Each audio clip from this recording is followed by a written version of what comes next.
Good evening, visitors, and welcome to the Australian War Memorial's last post ceremony. My name is Dan Hiscock, and joining us today from the Australian Army is Warrant Officer Class 1 Joanne Davey.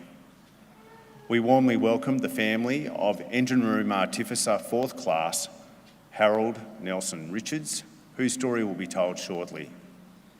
We also warmly welcome Mr Joseph Slats, representing the Naval Association of Australia, ACT section. As always, we welcome the veterans who have served, those still serving, and the families that love and support them. The live stream of this ceremony is made possible by the Returned and Services League of Australia and the RSL and Services Clubs Association.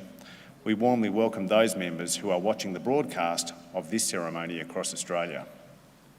During this evening's ceremony, wreaths will be laid at the base of the pool of reflection by the family and visitors to the memorial. If you're able, please stand and join in singing the national anthem.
The Australian War Memorial was the vision of Charles Bean, Australia's First World War official historian. Bean landed with the Australian troops on Gallipoli and stayed with them at the front through to the end of the war. The idea of this national memorial and museum came to him at Pozières, France, in the depths of the bloody fighting of 1916. Bean's idea was that this would be a place where families and friends could mourn loved ones buried in faraway places. It would also be a place that could help all Australians understand what these men and women had endured and what they had done for us. Bean's vision, to which we remain true, is best expressed as inscribed in the entrance to the memorial's galleries. Here is their spirit in the heart of the land they loved, and here we guard the record which they themselves made. Tonight, we will read the story behind just one of those on the Roll of Honour, which lists the names of more than 103,000 men and women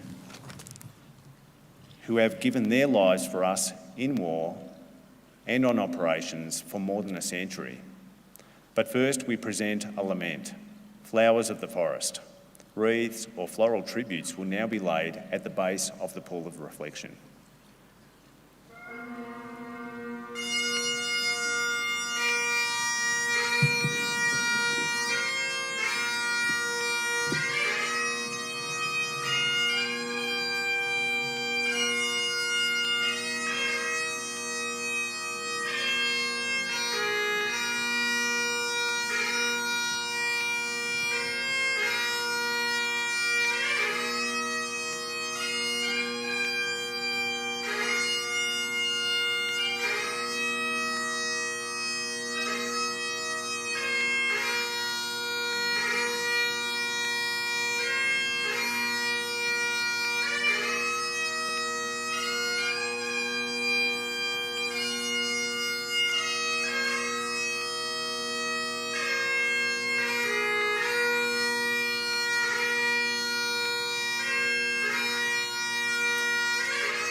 Today we remember and pay tribute to Engine Room Artificer 4th Class Harold Nelson Richards. Harold Richards was born on the 5th of July 1914 in Riverton, a small town on the Gilbert River in the mid-north of South Australia. The only child of Archibald and Violet Richards, by the time of the Second World War he was living in the Adelaide suburb of Marsden. Employed as a gauge maker, Richards was a patrol leader and rover in the 1st Richmond Scouts. He was also a yachtsman, being Commodore of the Larg Bay Dinghy Club in 1940 and 1941, and a member of the Royal Australian Naval Reserve. On the 12th of May 1941, Richards was mobilised for service, one of around 80 members of the Larg Bay Club to serve during the war, and one of 7 members of that club who would die as a result of their service. Known as Rich, he was first posted to HMA Cerberus, Navy's initial training base on Western Port Bay, southeast of Melbourne. Given his experience as a gauge maker, Richards was appointed Engine Room Artificer 4th Class.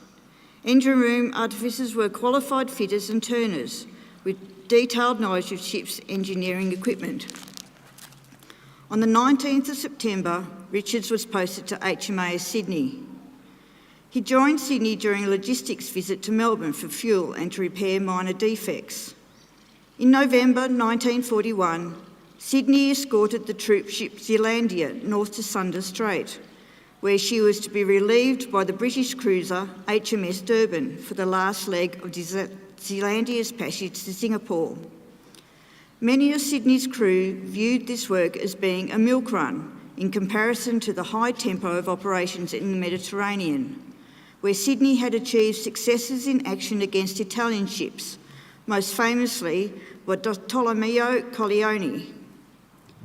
The voyage to Sunda Strait occurred without incident, and Sydney was returning south along the coast of Western Australia when, on the afternoon of the 19th of November, she sighted what appeared to be a merchant vessel some 200 kilometres west of Shark Bay. The ship was in fact the German raider Cormoran, disguised as a Dutch merchant ship which had broadcast a feigned cry for help. Attempting to establish the identity of the vessel, Sydney drew almost a beam of Cormoran at very close range, keeping their main armament trained on the mysterious ship. When concealing the vessel's identity was no longer possible, Cormoran revealed her colours and opened fire. Sydney's guns returned fire, regretfully, her first full salvo passing over Cormoran without damage. Cormoran immediately scored hits on Sydney, with 2 salvos hitting her bridge and midship section. Sydney's 2 forward turrets were quickly put out of action, but her aft turret engaged with fast and accurate fire, hitting Cormoran in the funnel and engine room. Simultaneously, Cormoran engaged with torpedoes striking Sydney under her damaged forward turrets. With her bow low in the water, Sydney turned towards Cormoran as though attempting to ram. The top of one of the forward turrets was blown off and flew overboard, before the cruiser passed under Cormoran's stern in a southerly heading.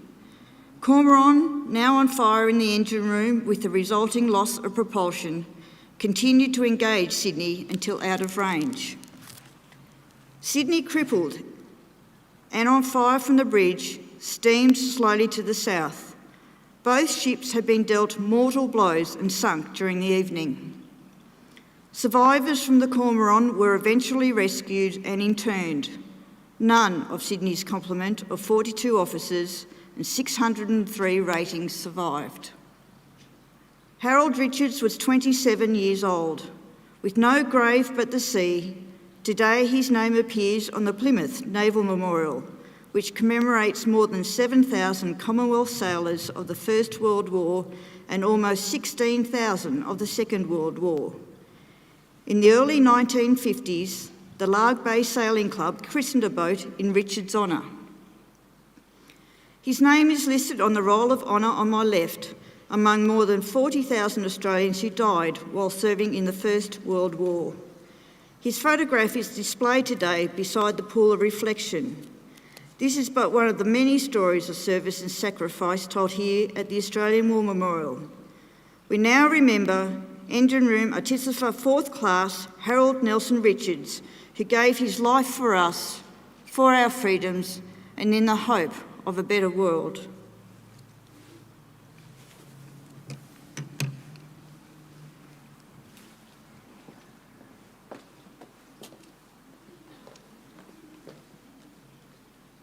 Please be upstanding for the reading of the ode and sounding of the last post.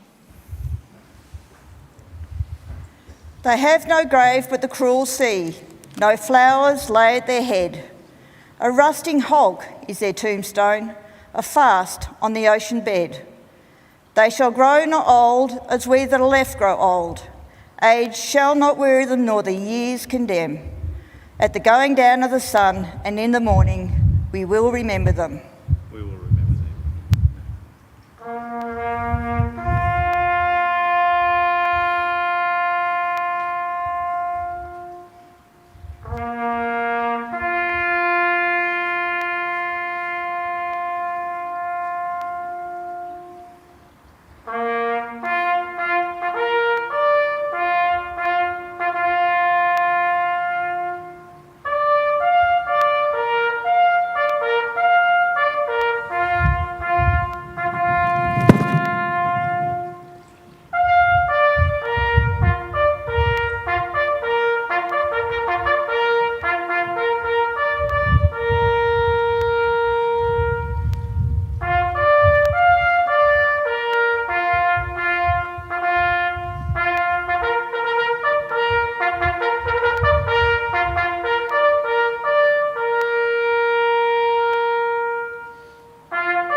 Lest we forget.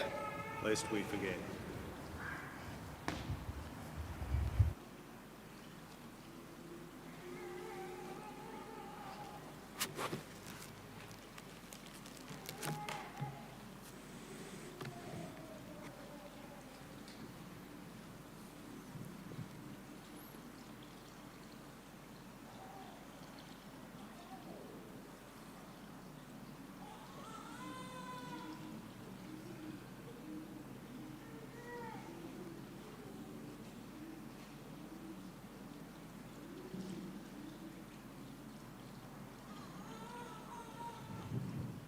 We leave you this evening with the words of the memorial's founder, Charles Bean.